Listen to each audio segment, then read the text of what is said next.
قال فرمایا اللہ نے حکم دیا یا آدم اے آدم، یا کا مطلب ہوتا ہے اے، یا آدم انبئہم، انبئ کا مطلب ہے خبر دو، ہم انہیں یعنی ان کو، یہ جو فرشتے ہیں ان کو خبر دو۔ قال یا آدم انبئہم باسمائہم، 7 اسماء ان کے، 7 ناموں کے، 7 ان کی ڈسکرپشن کے، ان کے بارے میں ان کو بتاؤ۔ فلما پھر جب، فلما پھر جب، انبأہم خبر دی ان کو، یعنی کس نے؟ آدم علیہ السلام نے کن کو خبر دی؟ یا کن کو بتایا؟ کن کو تعلیم دی؟ فرشتوں کو۔ یہ بھی آدم علیہ السلام کا ایک اللہ نے شرف رکھا، انسانیت کا ایک شرف رکھا۔ سب سے پہلا بزرگی انسانیت کو کیا عطا فرمائی کہ اللہ نے خود ان کو سکھایا، آدم علیہ السلام کو ہر چیز کے بارے میں بتایا۔ اللہ سب سے پہلے معلم ہے، اسی لیے استاد کا ایک مقام اسلام نے بیان فرمایا ہے۔ سب سے پہلے جو سکھایا وہ کس نے سکھایا؟ اللہ نے سکھایا۔ اور اس نالج کی، اس یہ جو ہمارا قلم ہے اور لو ہے اور یہ جو سکھانا ہے، اس کی بڑی اہمیت آئی ہے قرآن میں، کہ جب بالکل سٹارٹ بھی نازل ہوا اقرأ بسم ربک الذی خلق، تو یہ ایک بڑی شرف ہے۔ اور پھر دوسرا شرف کیا بخشا آدم علیہ السلام کو کہ اب فرشتوں کے استاد کون ہو گئے؟ آدم علیہ السلام۔ انبئہم باسمائہم، اور اللہ نے فرمایا آپ اب ان کو بتائیں۔ فلما انبأہم باسمائہم، پھر جب انہوں نے، آدم علیہ السلام نے ان کو سکھایا، ان کو ساری چیزوں کے بارے میں بتایا، ڈسکرپشن بتائی۔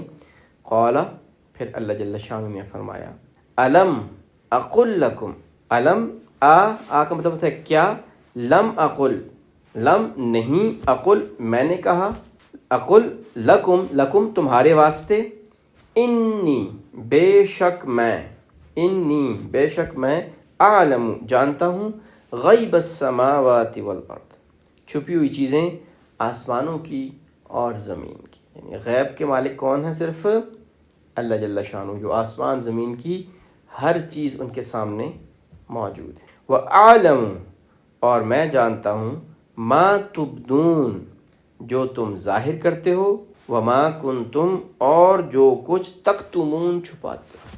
ان کو بتایا گیا، اب اس کا سلیس ترجمہ کرتا ہوں۔ تب اللہ جل شانہ نے آدم علیہ السلام کو حکم دیا کہ آدم تم ان کو ان چیزوں کے نام اور ڈسکرپشنز اور ڈیٹیلز بتاؤ۔ جب انہوں نے ان کو ان کے نام بتائے تو فرشتوں سے فرمایا کہ میں نے تم سے نہیں کہا تھا کہ میں آسمانوں اور زمینوں کی سب پوشیدہ باتیں جانتا ہوں، اور جو کچھ ظاہر کرتے ہو اور جو کچھ چھپاتے ہو سب مجھے معلوم ہے۔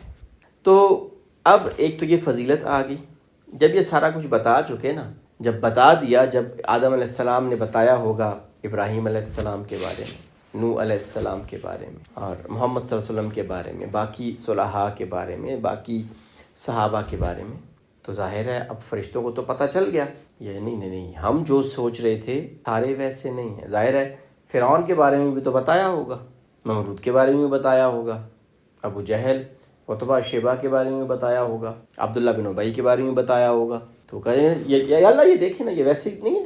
اور پھر جب انبیاء کے بارے میں، صلحاء کے بارے میں بتایا، تو پھر اب فرشتوں کو سمجھ آ گئی کہ نہیں جی، وی ور ناٹ ٹوٹلی رائٹ، کچھ سارے ایسے نہیں تھے۔ تو پھر اللہ جل شانہ انہوں نے فرمایا کہ کیا میں تمہیں نہیں کہتا تھا کہ میں آسمان اور زمین کی ساری غیب کی باتوں کا مطلع ہوں۔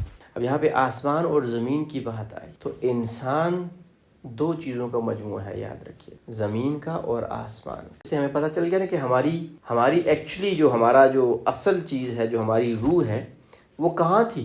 آسمان میں تھی یا نہیں تھی؟ اللہ نے اس کو کہاں پیدا فرمایا تھا؟ آدم علیہ السلام کہاں تھے؟ آسمانوں پہ تھے، فرشتوں کے پاس تھے۔ تو ہماری جو روح تھی وہ پیدا کہاں ہوئی؟ آسمان پہ ہوئی۔ تو اس کا مطلب یہ ہوا کہ ہم ابھی ہم موجود ہیں، ہمارے اندر آسمان کی کوئی چیز موجود ہے، ہمارا آسمان کے ساتھ ایک لنک ہے۔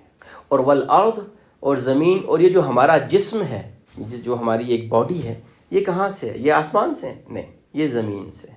اللہ نے زمین سے مٹی لے کے اور اس سے ہمارا یہ جسم بنایا، اور پھر اس جسم کے اندر وہ جو آسمانی ہمارا حصہ تھا، روح، اس کو داخل فرما دیا۔ تو ہر انسان 2 چیزوں کا مجموعہ ہے، جسم کا اور روح کا، جس میں جسم جو ہے وہ کیا ہے؟ وہ دنیا کی طرف سے آیا ہے، اور جو روح ہے وہ کہاں سے آئی ہے؟ یا زمین سے، اس کا تعلق زمین سے ہے، اور روح کا تعلق کس سے ہے؟ آسمان سے۔ اور روح کا تعلق چونکہ زمین سے نہیں ہے، روح کا تعلق چونکہ آسمان سے ہے، تو روح کی جو غذا ہے اور جو روح کی نگہداشت ہے اور جو روح کی بیماریوں کا علاج ہے، روح سے ریلیونٹ کوئی بھی چیز ہے تو وہ کہاں پہ ہوگی؟ وہ آسمان سے۔ اور آسمان سے اللہ نے ہمیں کیا دیا ہے؟ قرآن۔ تو ہم نے اگر اپنی روح کو بھی بھوکا نہیں رکھنا، اپنی روح کو بھی سیراب کرنا ہے، تو ہمیں ہر حالت میں اس قرآن کے ساتھ جڑنا ہو۔ وَأَعْلَمُ مَا تُبْدُونَ وَمَا كُنْتُمْ تَكْتُمُونَ، اور میں جانتا ہوں جو تم ظاہر کر رہے ہو اور جو تم چھپا رہے۔ چھپا کیا رہے تھے؟ ایک اس کا معنی مفسرین نے لکھا ہے کہ شیطان انہی کے درمیان میں تھا جو چھپا ہوا تھا، جو اپنے دل میں تکبر کو چھپائے